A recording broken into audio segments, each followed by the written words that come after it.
Sunlight slipped through the curtains in those soft golden slants that make a room look warmer than it is.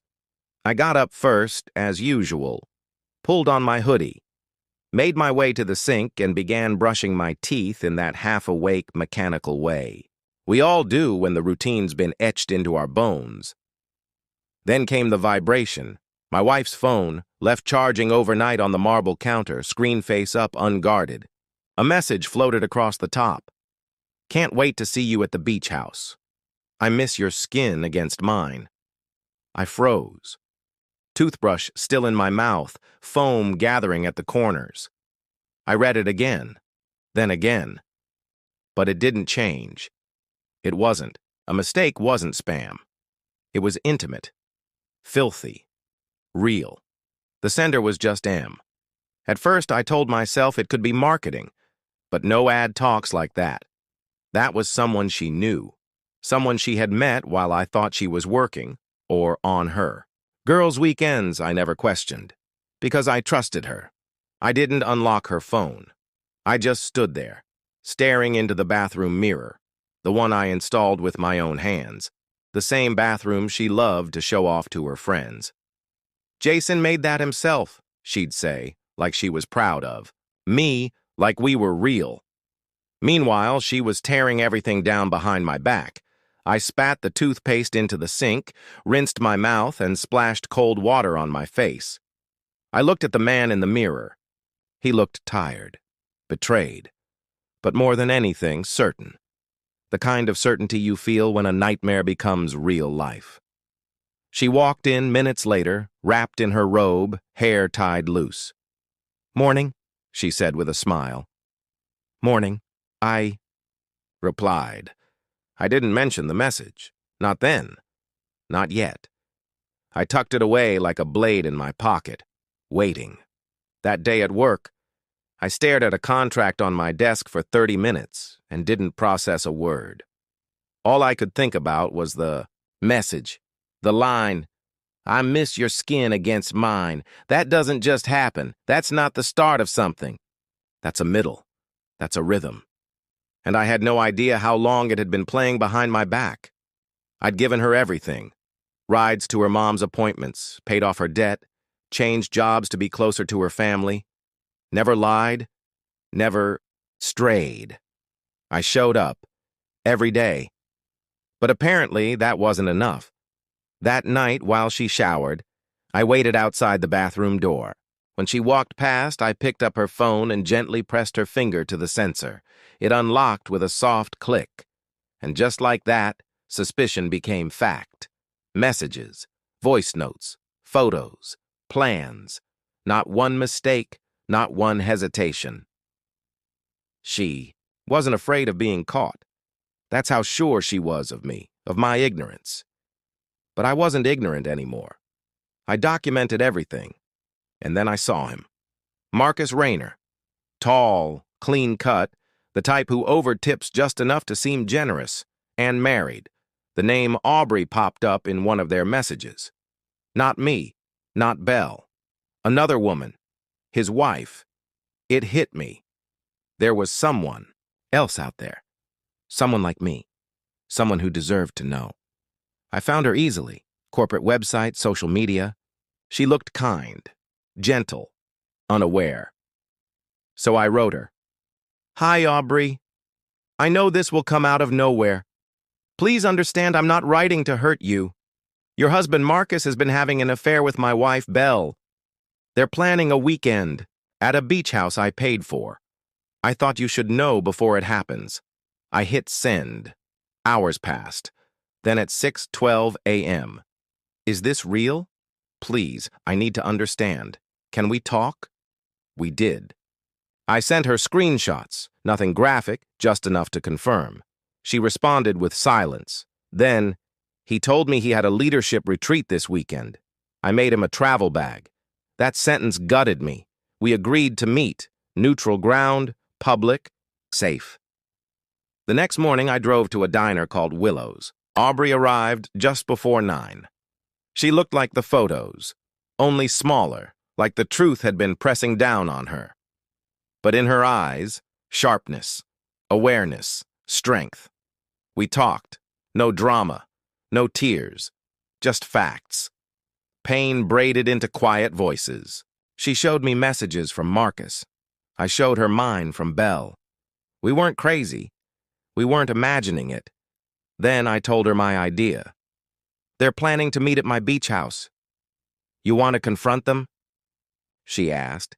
No yelling, no drama, just truth. Let's do it together, she said. So we made a plan.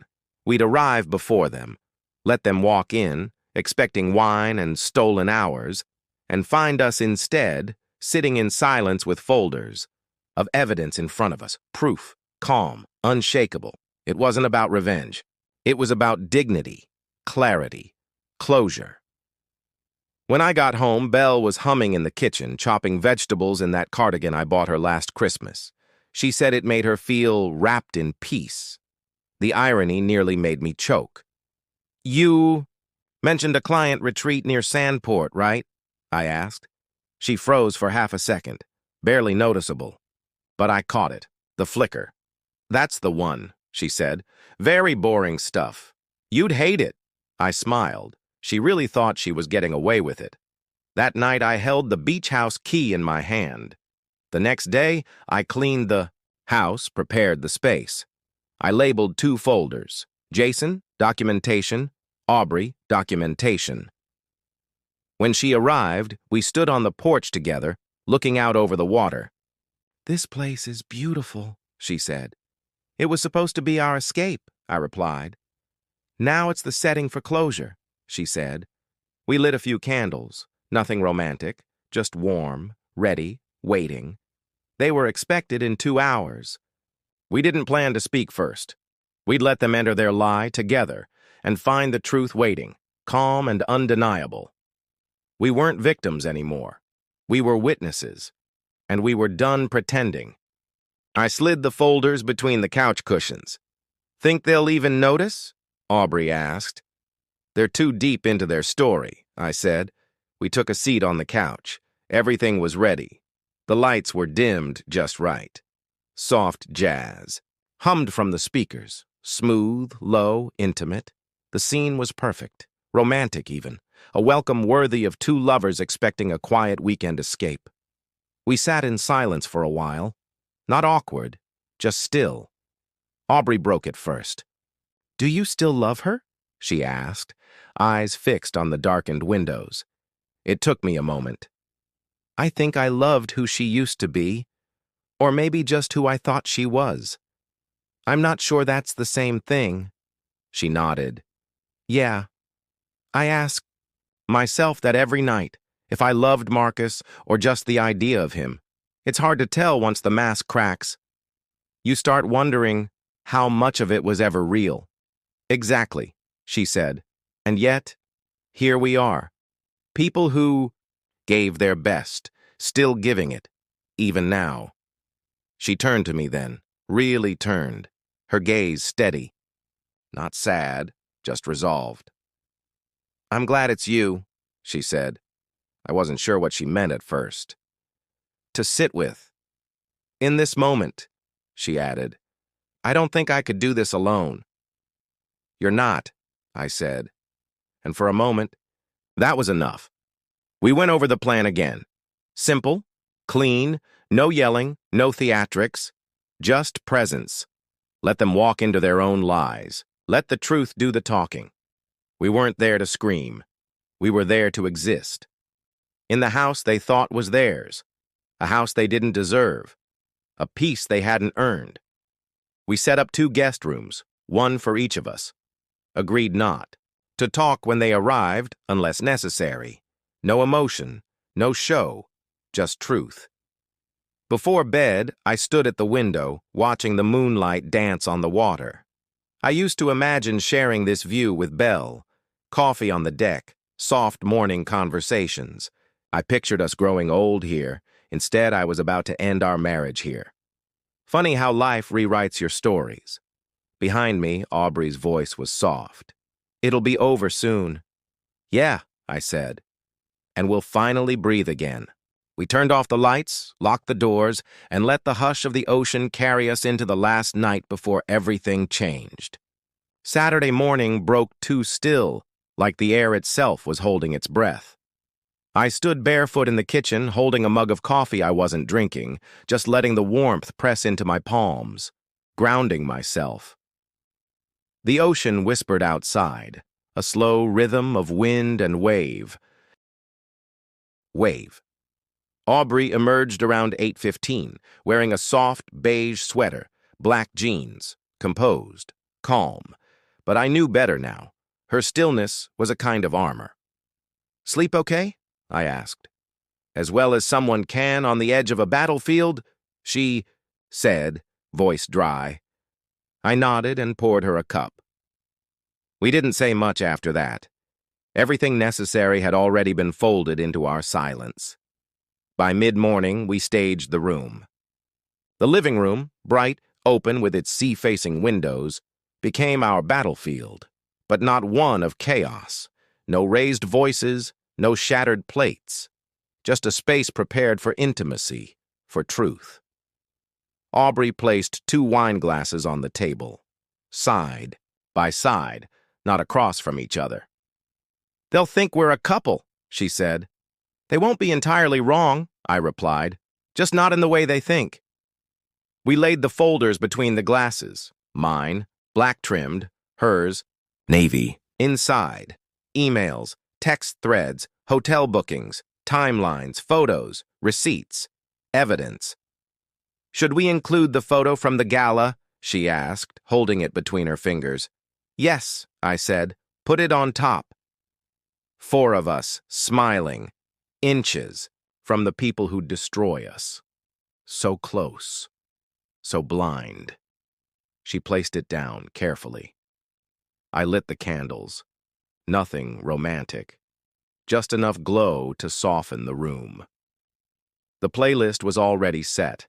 Jazz instrumentals, just loud enough to haunt. We sat down. The glasses stayed empty. That was intentional, too. 3:12 p.m. They said around 4, Aubrey noted. Belle mentioned leaving early to beat traffic. So we waited. I didn't pace, I didn't shake. That had all burned off in the early days, back when the betrayal was still acid in my lungs. Now, I was just still. "Do you think they'll speak first?" Aubrey asked. "Maybe," I said. "Or maybe they'll just freeze." "I hope they freeze," she said, her voice colder now. "I hope they feel the weight of it before we even speak." They will. Outside, the light shifted golden, that late afternoon glow, cinematic, almost too beautiful for a moment like this. 3:48 p.m. The wind carried the sound of tires crunching gravel. Aubrey stiffened. I glanced out the window. A silver SUV. "Marcus's," I said. We didn't move, just sat. The front door opened. Laughter, footsteps. Marcus entered first, mid-laugh, sleeves rolled, sunglasses on, ready to charm. He stopped. His smile stuttered. Belle followed, grinning, scrolling on her phone, until she looked up. She froze. Her phone slipped from her hand with a dull clack. Aubrey spoke first, calm, chilling.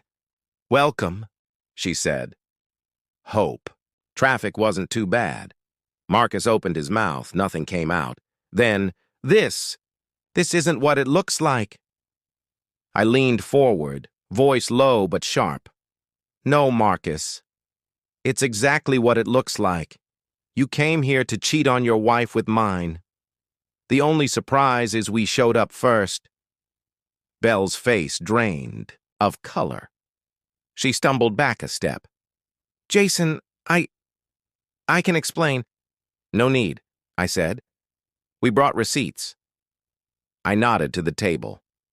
"You were supposed to be at a client retreat," I continued. "Instead, you brought another man into the house I built. Thought I wouldn't know. Thought I was too kind, too dumb, too trusting." She didn't speak, just stared, pale, shaking. Marcus turned to Aubrey. Aubrey, please, this was a mistake. You booked this trip 3 weeks ago, she said flatly. That's a long mistake. He turned to me, then Belle, then the table. They set us up, he muttered. No, Aubrey said. You set yourselves up. We just turned on the lights. And it all crumbled. The fantasy, the lies, the illusion of secrecy. They didn't move, didn't reach for the folders. They knew, and we were done pretending.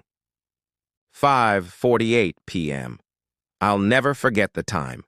The moment Marcus and Belle walked into their own reckoning. Aubrey and I didn't say much. We didn't need to. We stood. Calm.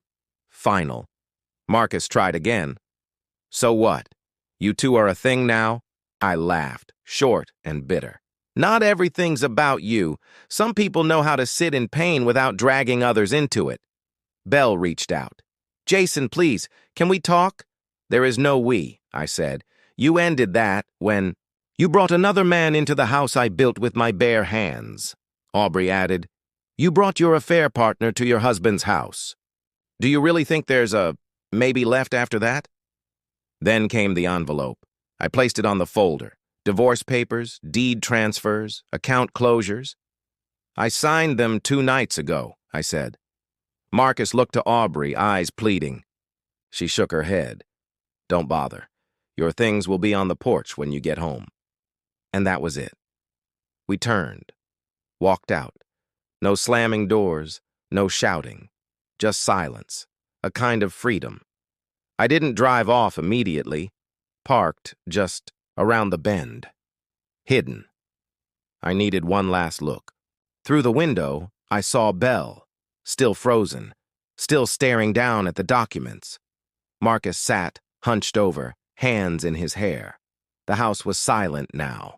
The kind of silence that only comes when every lie has been dragged into the light. I finally started the engine. Aubrey had already gone. She'd texted, "Thank you, I needed that."